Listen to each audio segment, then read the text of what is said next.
የመጨረሻ ወርዴ የመጨረሻ ቃሌ ብነግራችሁ ማለት ነው ማንኛውም ምድራዊ ኃይል ቢመጣ የሶሻል ሚዲያ ጋጋታ ቢንጋጋ እኔ ወርቁ አደራ ልጅ ማለት ነው እግዚአብሔር ምስክሬ ነው ብዙ ከሞት የከፉ ቀኖችን ስላለፍኩኝ አላቆምም ስራ ኢትዮጵያ ውስጥ ያለውኝ ቶዮታ ነበር ምነዳው አሁን ደግሞ ጃጓር ነው ምነዳው ቋንቋ ያልተለወጠ ምላለው ዛሬ መልካም ነህ ብዙ ነው ያሳለፍከኝ በፍቅር ተሸክመ መልክን አለወጠብኝ በረከት ገበሬዋ እንግዲህ ከሀገር መኮብለሏ ታውቋል። እንግዲህ የፌደራል መንግስት ተፈላጊ ወንጀለኞች ብሎ ፖስት ካደረገ በኋላ እሱም በማየት ከሀገሬ ኮብልያለሁ የምኖርበት ሀገርን ጥዬ ምርጥ ኑሮዬን ጥዬ ወደ ሀገሬ ገብቼ ሀገሬ ላልማ ባልኩ ባጎረስኩ እጄን ተነከስኩ ብላለች። እንግዲህ በረከት ገበሬዋ ባልሰራሁትና ባልዋልኩበት ስሜን ሲያጠፉ እንደዚሁም ደግሞ ደሜን ደመከልብ እንዲያረጉት አልፈልግም። የልጆች እናት ነኝ። ስለዚህ ይሄን ሀገር ጥዬ ወደ እናት ሀገር አየርላንድ ገብቻለሁ። አሁን አየርላንድ ላይ ቶዮታ እንኳን አልነዳም። ሌክጀሪ የሆኑ መኪናዎች እንደዚሁም ሌክጀሪ የሆኑ ላይፎችን ነው የምኖረው ስትል እንግዲህ በትላንትናው ዕለት ላይቭ ላይ ተናግራለች። እንግዲህ በረከት ገበሬዋን ሁላችሁም እንደምታውቋት አልጠራጠርም። እስቲ አንዳንድ ነገሮች ምን አለች የሚለውን በዝርዝር እንመልከት። ለዚህ ቻናል አዲስ ከሆናችሁ ሰብስክራይብ በማድረግ እንደዚሁም ደግሞ ቪፒኤን በማብራት ተባበሩን። ዋላ በእውነት እኔ በኢትዮጵያ ተስፋ ቆርጫለሁ። በጣም ነው ተስፋ የቆረጥኩት። ለምን በቃ ተስፋ ኖሮኝ ነው የመጣሁት። ልሰራ ነው የመጣሁት። ማንም ሰው ተነስቶ እስቲ እኔ አወንታን ዛሬ ልጠይቀው እዚህ ሚዲያ ላይ እኔ በረከት አሁንም ደግመዋለሁ 3 ትምህርት ቤት ገንብቻለሁ። ምገባ ማዕከል ገንብቻለሁ። አረጋውያንን እጦራለሁ። አዲስ ምገባ ማዕከል ከአዋሬና ከፒያሳ ለተነሱ የልማት ተነሾች ለሚኩራ ላይ እየገነባው እገኛለሁ። ክሊኒክ ገንብቻለሁ። ብዙ ወገኖቼን ደግፋለሁኝ። በተለያየ ነገር ደግፋል። 1400 ሰራተኞችን ቀጥሬ እያሰራው ነው። የስራ እድል ፈጥሬያለሁ። እሱ አንድ ነገር አስተዋጽኦ ያደረገውን ከማውራት ቁጭ ብሎ ተጥዶ 5 ብር ደሞዝ ክፈሉኝ እና 1 ብር ደሞዝ ክፈሉኝ ከማለት ውጭ የተለያዩ ሪል ስቴቶችን እያፈራሩ ገንዘብ ከመቀበል ውጭ የተለያዩ ግለሰቦችን ስማችሁን አጠፋለሁ እያለ ገንዘብ ከመቀበል ውጪ ማለት ነው። አንድ የሰራውን ቁም ነገር ይናገር እስቲ ይናገር።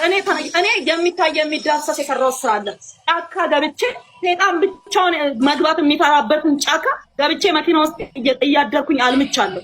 ውሃ ከተለያየ ከረጅም ኪሎ ሜትር አምጥቻ አልምቻለሁ። ሪዘርቫየር ቆፍሬያለሁ። ውሃ አጠራቅሜ ሰርቻለሁ። ገባህ አይደለ? ለወገኖቼ የሥራ በር ከፍቻለሁ። ግልጽ የሚታይ የሚዳሰስ ነገር ነው። የሀገሬን ግብር ከፍላለሁ።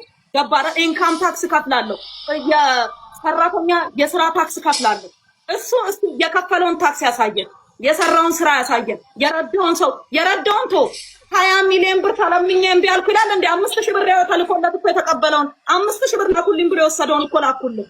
ለሰዎቹ ታስረው ነው ያሉት። ምናልባት ባላንስ አይደለም ይልቅ የታሰረ ሰው መልስ መስጠት በማይችልበት ሁኔታ ማለት ነው። 20 ሚሊዮን አይደለም 2 ብር የሚቀበል ሰው እኮ ነው። 5 ብር ደሞዝ ክፈሉኝ ያለ ሰው ነው። አላኩልም እንዴ? የጻፈልኝን ነገሮች አላኩልም። ብዙ ነገር ጽፎልኝ የለ ብር ካልሰጠሽኝ ብሎ የጻፈልኝን እኔ አላሳየውም። በራሱ ቁጥር ስክሪንሾት አላረኩም። ቁጥሩ የሱ አይደለም። ብር ካልሰጠሽኝ ስምሽን አጠፋለሁ ብሎ የጻፈልኝን ስክሪንሾት አድርጌ አልሰጠው። ቢመጣ ኖሮ ግን እንድታሳየው ፈልግ ነበር። አላደረኩም ካለ ስልኩ አለ። ገባን? ሊዋሽ አይችልም። ግን እኔ በረከት ሴት ነኝ፣ የልጆች እናት ነኝ። ለኢትዮጵያውያን ሴቶች ተስፋ ነኝ። ገባ? ለብዙ ዲያስፖራዎች ተስፋ ነኝ። ኢትዮጵያ ውስጥ መስራት እንደሚቻል የማሳይ ሞዴል ነኝ። ገባህ አይደለ? ኢትዮጵያ ውስጥ ልንገር ከባድ ሾታ ላይ አለ። ሰዎችን የሚያመክን ትውልድ የሚያመክን የሚሰራን ሰው የሚያመክን ከባድ ሾታ ላይ አለ። ገባህ አይደለ? በጣም መጥፎ ነገር ነው። የሚሰራን ሰው መምታት በጣም ነውር ነው። እውነቴን ነው የምነግርህ። በጣም ዝም ያልኩት ምንም አያረግልኝም። ከነሱ ጋር ገብቻ አልለፋለፍም ብዬ ነው። ገባ? ግን ዛሬ የልቤን እናገራለሁ። በረከት እኔ ማለት ነው ለሀገር፣ ለልጆቼ፣ ለቤተሰቦቼ ክብር የሆንኩኝ ኩራት የሆንኩኝ ገባ ካደለ ራሴን እንደ አድዋ አርበኛ ነው የምቆጥረው። አድዋ ላይ እንደተፋለሙት አርበኞች ነው ራሴን የምቆጥረው። አሁንም ልንገርህ፣ አዎ አዝኛለሁ። አዎ በሀገሬ ተስፋ ቆርጫለሁ። አዎ የሚደረግም የማይደረግም ነገር ተደርጎብኛል። ልንገርህ ተደርጎብኛል። ብዙ ሰዎች በነገራችን ላይ ስለ እናቴ እየደጋገሙ ይጽፋሉ። እማዬና እኔ ይቅር ለእግዚአብሔር ተባብለን ሶሻል ሚዲያ ላይ ስላልመጣን ነው። እማዬና እኔ ይቅር ለእግዚአብሔር ተባብለን ሆስፒታልም እያለው አብራኝ የነበረችው እማዬ ነች። ገባክ? እናቴ ነች የነበረችው። በጣም ሰላም ነን፣ እግዚአብሔር ይመስገን። ሌላ ቀን ደግሞ አይዣ ትመጣለች ራሷ ማለት ነው። ፍላጎት ስላልፈለገች ነው ሚዲያን እንጂ ብትፈልግ አመጣታለሁ እማዬን። ስለዛ ምንም አይነት ግጭት የለብንም፣ ምንም አይነት ችግር የለብንም። ቤተሰባችን ሰላም ነው፣ እማዬም ሰላም ነች፣ ምንም ችግር የለባትም። እግዚአብሔር ይመስገን። ሶሻል ሚዲያ ላይ ተፋቀርን አብረነን ብለን ማሳየት ስላልፈለግን አልፈልግም ማለች መብቷ ነው፣ እሷ ደግሞ ማለት ነው። ስለዛ ከእናቴ ጋር ከእናትሽ ጋር ከእናቴ ለእናቴ እኔ ነው የምቀርባት ከእናንተ በላይ ለእኔ ነው እናትነቷ። በአንድ ወቅት ተጋጨን፣ እግዚአብሔር ይመስገን ታረቀን፣ ሰላም ነን፣ ፍቅር ነን። ቤታችን እውነቴን ነው ፍቅራችን ሰላማችን እንደ ወንዝ እየፈሰሰ ነው ያለው። ስለዛ ብዙም አትናደዱ፣ ሰላም ነን፣ እግዚአብሔር ይመስገን። ቀጥሎ ደግሞ ማለት ነው የሆነ ሰው መጥቶ ሊቀርብ ነበረ ሰነድ ሊያቅ ይኸው ዛሬ መጥቻለሁ ቀጥሬሃለሁ አወንታ መተ መግለጽ ነበረብህ። መተ እኔ ሰነድ አምጥቼ ሞግትክ ነበረ። አንተ ግን አንድ ሰነድ የለህም፣ እየተከፈለ እየመጣ ስለኔ ትለፈልፋለህ። እስቲ እንደ ሰው ሰርተህ ብላ። አንዴ ኦዲተር ነኝ ትላለህ፣ አንዴ ኮሚሽነር ነኝ ትላለህ፣ አንዴ ኮነሬል ነኝ ትላለህ። ምንም አይደለህም፣ በቃ አልተማርክም። ምንም ማለት አይደለም፣ እየለፈለፍክ ነው የምትበላው። እግዚአብሔር ከፍቶልሃል፣ በቃ የተከፈተልህን ብላ፣ በቃ ተፈቅዶልሃል። ችግር የለም። የኢትዮጵያ ሕዝብ መስኪን ነው፣ ለለማኙም ለምኑም ይሰጣል። ካለው ከመቀነቱ እያወጣ የኢትዮጵያ ሕዝብ ይሰጣል፣ ይረዳል። ታውቃለህ፣ የኢትዮጵያ ሕዝብ ከጉለቱ ነው ለሕዝብ የሚረዳው። እየረዱት ነው፣ ልጆቹን እያሳደጉለት ነው። በውሸት እየመጣ የሰው ስም እያጠፋ ልጆቹን እያሳደጉለት ነው። እሳይ እኔ ግን ልጆቼን የማሳደገው ከነጭ ላቤ እርሻ ቦታ ከለፋውበት አፈር ድሜ ከጋጥኩበት ከለፋውበት ከነጭ ላቤ ነው ልጆቼን የማበላው። እየኖር ካለሁት በነጭ ላቤ በልፋቴ አፍሪካ ሀገር አውሮፓ ቻይና ለቻይና ተንከራትቼ ባገኘሁት ገንዘብ ከን ባለቤቴ አንዴ ዩኤን አንዴ ፕሬዝዳንት ጽፈ አንዴ የተለያየ ቦታ በውትድርና አገልግሎ በ17 ዓመት አገሩን አገልግሏል። ባለቤቴ ከ17 ዓመት ውስጥ 10 ዓመቱ የሪፐብሊካን ጋርድ አዛዥ ነበረ። 7 ዓመት ዩኤን ላይ ነው ያገለገለው። ሃይ ኤንድ የሆነ የሴኩሪቲ ዕውቀት ያለው የሚሰራ ብዙ ነገር የሚያደርግ ዝቅ ብሎ ቤተሰቡ የሚያገለግል የሚሰራ ሰው ነው። አየርላንድ ብትሉ ሴኩሪቲ ላይም ፕሮፐርቲ ላይም አለንበት። ኡጋንዳ ላይ ብትመጡ አስመጭና ላኪ ነኝ፣ እርሻ አለኝ ኡጋንዳ ላይ። ቻይና ላይ ብትሄዱ ቻይና ላይ እሰራለሁ። ዱባይ ላይ ብትሄዱ ኮል ሴንተር አለኝ እሰራለሁ፣ ከተለያዩ ሰዎች ጋር አንድ ላይ ማለት ነው። ግን ከሀገሬ አልሰረቅኳትም፣ ሀገሬን አልሰረቅኳትም። ከማንም ገንዘብ ይዤ ወጥቼ አላቅም። መኒ ላውንደሪ ተብዬ ተከስሻለሁ፣ ነፃ ወጥቻለሁ። መኒ ላውንደሪ አልተገኘብኝም። ሐዋላ የሚባል ነገር አልተገኘብኝም። ምናልባት ነዳጄን ሰርቀው የበሉ ሰዎች፣ ነዳጄን የወሰዱ ሰዎች እዚህ ጋር 400 ምናምን ሺህ ሊትር ናፍጣ ከየት ያመጣ ናፍጣ መቼ ሰጣችሁኝ? የት ወስጄው? ነዳጁ ሲወጣ እኮ ነው እስር ቤት ነኝ ያለሁት። የት የወሰድኩትን ነዳጅ ነው የሸጥኩት? ስለዛ ያልሸጥኩትን ያልወሰድኩትን ነዳጅ እንደዚህ ብሎ መናገር በጣም ከግፍም ግፍ ከነውርም ነውር ነው። እግዚአብሔር ልቦና ይስጣችሁ። በመጨረሻ ማለት የምፈልገው ነገር ምን እንደሆነ ታውቃለህ? በኔና ይሄን ድርጊት በፈጸሙ ሰዎች የህግ አካልም ይሁን ግለሰቡም ይሁኑ ባለሀብትም ይሁኑ እግዚአብሔር በመካከላችን ይፍረድ። ሰማይና ምድርን የፈጠረ ጌታ፣ የጉልበቶች ሁሉ አለቃ የሆነ የጌቶች ሁሉ ጌታ የሆነ እግዚአብሔር በኔና በዚህ ድርጊት ፈጻሚዎች መካከል ገብቶ ፍርዱን ይስጥ። እግዚአብሔር ደግሞ ላይቭ ነው። ከኔ የወሰዱት ገንዘብ፣ ከኔ ለሰረቁት ገንዘብ፣ ከኔ ላጭበረበሩት ገንዘብ ህግን ከለላ አድርገው የህግ ሰው ነን ብለው ላደረጉት ነገር ማለት ነው። በእውነት ሌላ ነገር አልልም። እግዚአብሔር መታከሚያ ያርግልኝ። መድኃኔዓለም ምስክሬ፣ ከዚህ በኋላ ፍራኦልን አላምነው፣ ጓደኝነቱም አይኖረንም። እርግጠኛውን ልንገራችሁ፣ ከፍራኦል ጋር ጓደኛ በፍጹም አይደለንም። ዘግተናል፣ ጨርሰናል። በፍጹም አይደለንም፣ ጨርሰናል። ይመች ይመች። አንተ ፊት ላይ እኔ የኔ ስም ሲጠራ ዝም ብለህ ምንም ስለ አንተ የፈለገ ማንም ሰው ወጥቶ ሲዘለዝል ቢውል ዱቅ ብዬ ከመሳቅ ውጭ ምንም ማድረገው ነገር የለም። ምንም አይመለከተኝም። አጠገብ ቁጭ ብለህ እኔን እንደዛ ስትል ቁጭ ብለህ ነው የሰማው። ሀብታም ነን የምትሉ ቲክታክ ላይ አትምጡ። ይቻላል።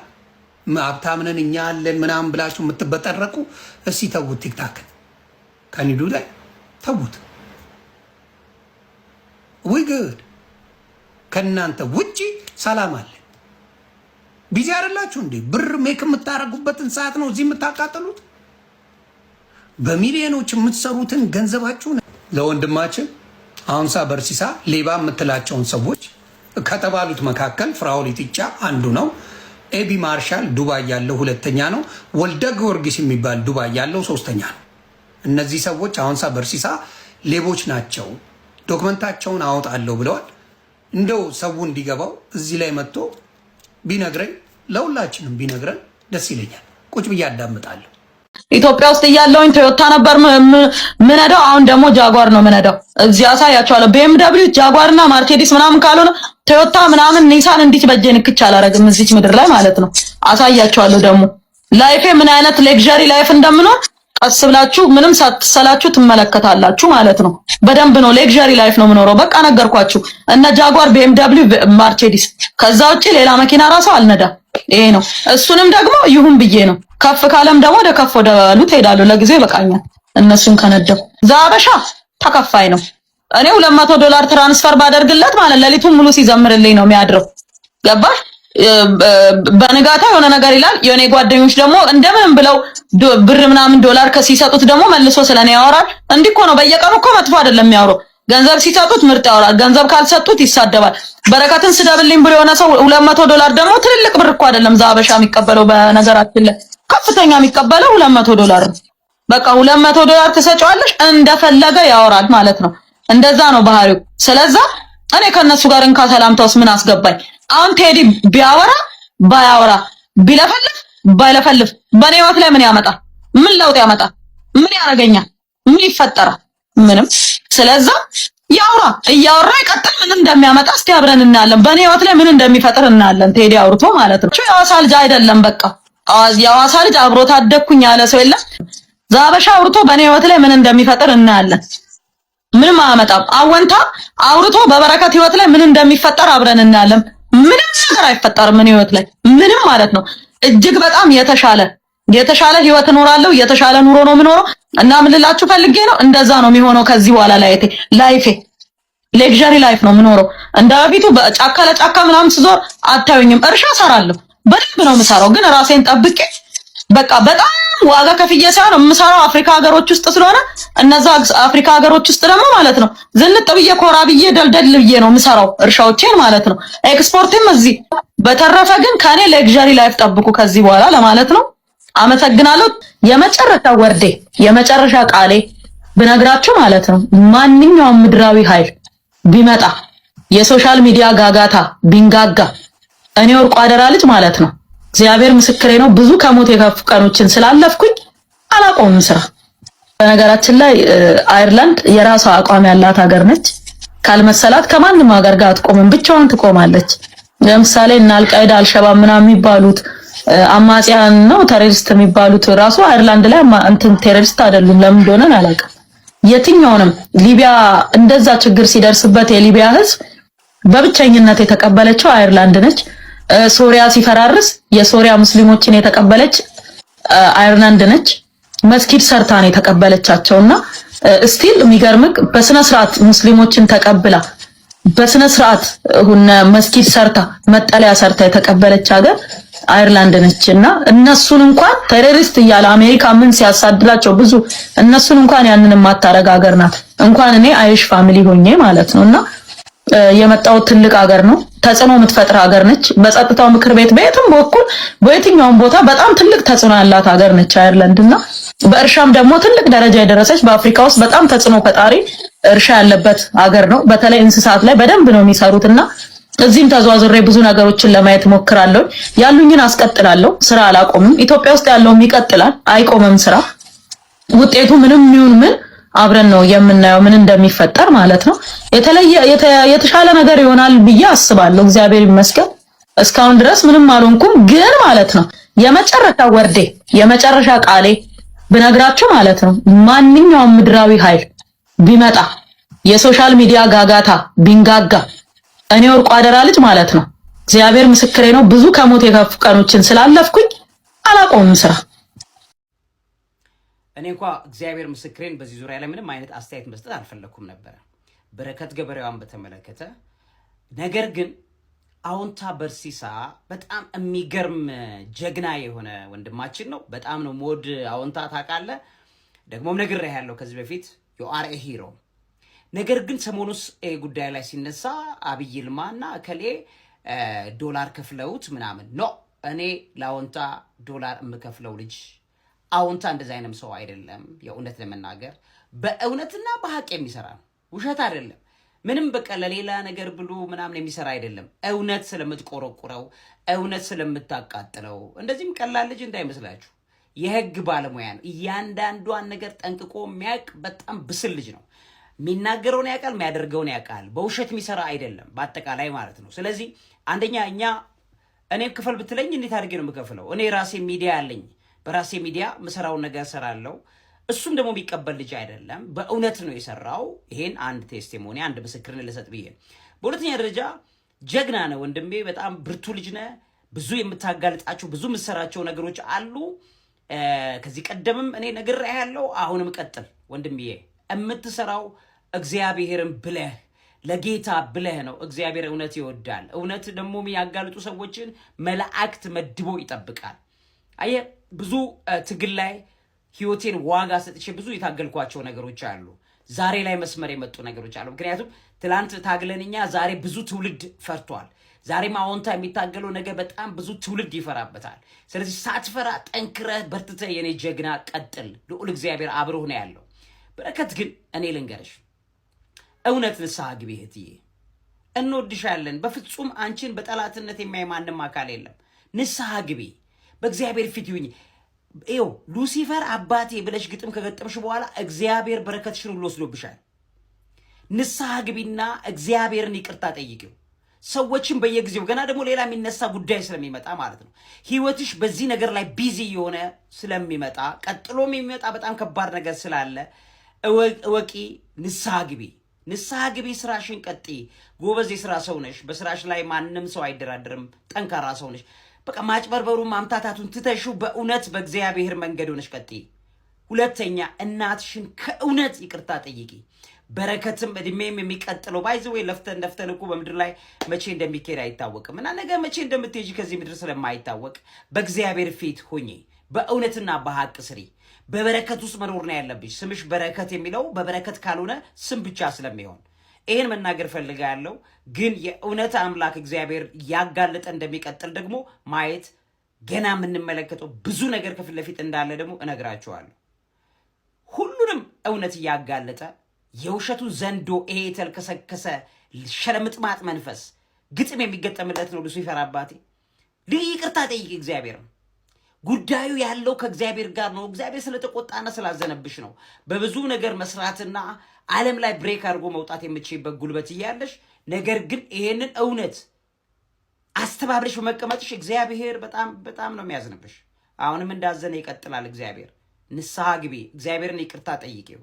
በጌታ ፊት ሁኚ፣ በእግዚአብሔር ፊት ሁኚ፣ ተንበርከኪ እህትዬ። እናትሽን ይቅርታ ጠይቂ። ብዙ ነገር አለ እና ከሆነ መንገድ ሁሉ ይሳካል፣ ካልሆነ ገና ደግሞ ሌላ ብዙ ነገሮች የሚሆኑ ነገሮች ከፊት ለፊት አሉ። ንስሐ ግቢ እህት አለ ማለት ወዳለሁ። አዎንታ በርሲሳ የኔ ጀግና ቀጥል። ልዑል እግዚአብሔር አብሮ ነው ያለው። እንዳትፈራ፣ ጸልይ። ሁላችንም እንጸልይልሃለን። ይቀጥላል። እንግዲህ ይሄ መንግስት የእሷን ያህል ያከበራት የለም ብያለሁ። ትክክል። ከፀሐይ መግቢያ እስከ መውጫው እኮ መሬት ሰጥቶታል። እንዴ ጥግ ድረስ መሬት አለ። ማሽነሪ ታስገባለች፣ ያ ብድር ይሰጣታል። ስትናገር ብልህነት የሚጎላ ሴት ናት። መጥና አይደለም የምትናገረው። እንደዚህ ሁሉ ነገር ያመቻቸልህ መንግስት በየሚዲያው የመንግስት ባህሪያቶች ነው እንድታወድሶ ይፈልጋል አይደል? እንደ መንግስት ኦፍኮርስ እንደ ከታገዘ ለምንድን ነው የማያልፉት? ቃል በቃል አገር ውስጥ ከገባሽ በኋላ ነው ይሄ መንግስት ከመጣ በኋላ ነው አንቺ ሀብታም ሆንሽ እንጂ ከዛ በፊት አትታወቂም ይባላል። ለመሆኑ የሀብትሽ ምንጭ ምንድን ነው? ከየት ነው ምናምን ብዬ ጠየቀው። እንደውም እኔ የሀብቴ ምንጭ ይሄ መንግስት ከመምጣቱ በፊት ነው። በግብርናው ዘርፍ እንደውም እኔን ያበረታታኝ የደገፈኝ እንደውም ንገረኝ ካልከኝ በግብርናው ዘርፍ ያበረታታኝና እኔን በልዩ ሁኔታ የደገፈኝ መለስ ዜናዊ ነው አለች። ሊሆን ይችላል መለስ ዜናዊ ነው እኔን በግብርናው ዘርፍ የደጎመኝ አበረታታኝ የሚል ንግግር አንድ የብልጽግና ሰው ጋር ሲሰማ ምንድን ነው የሚለው? በዚህ ደረጃ እየሰራ እያገዝናት በመለስ ጊዜ ወይም ደግሞ በኢህአዴግ ጊዜ የነበራት መሬቶች አሉ፣ እርሻዎች አሉ። አሁን በእኛ ጊዜ ደግሞ ይሄ አላት። ምን በድለናት ነው ሊሉም ይችላሉ። ገባ ጀስት እንትኑ ነው ነገር መላምቱን እሷ በዚህ መንግስት ምንም እንዳልተጠቀመች የምትናገራቸው ነገሮች 5 ሳንቲም መሬት አልወሰድኩም ትላለች በዚህ መንግስት። እሱ ያስደነግጣል። ያሁን የሚያስጠይቅ ነገር ነው። እንደው ምናልባት አብይም ሞቶ ሊያፈነዳ ይችላል። እኔ እንደዛ ነው ብለው አንዳንዴ ሲያናዱት ጓ የሚለው ነገር አለ በመሀል ቃየር ወጥቶ ጓ ሊል ይችላል እና ማስረጃውን አምጡልኝ ብሎ አገር አለም አለው ላሉ ሰዎች በሚገባ ሀገር ላይ በቂ ነገር ያመቻቻሉ። በተወሰነ መልኩ እነሱን እስካልተጋፉ ድረስ ፖለቲካቸውን ሰፖርት እስካደርጉ ድረስ ብዙዎቹን ያግዛሉ። ሰማይና ምድር ያልፋሉ እንጂ አንተ ጥሩ ኢንቨስተር ሆነ የትኛውም ከአብይ በላይ ሆኖ የትኛውም ቢሮክራሲ አብይ እያወቀ ስራህን ሊያስተጓጉል አይችልም። እንደ እቺ ትልቅ ኢንቨስተር ናት። ሰው እንደውም ሲመስለኝ እኔ በራሱ በጠቅላይ ሚኒስትሩ ሪፖርት ቀርቦለት ወደ እነሱ ሰዎች በጣም አምኖበት ኢንቨስቲጌት መደረግ አለባት ተብሎ ከላይ የመጣ ትእዛዝ ነው። ዝም ብሎማ እንደ ተራ ሰው የምትታይም አይደለችም። ኢትዮጵያ ውስጥ በጭራሽ የምትታይ አይደለችም።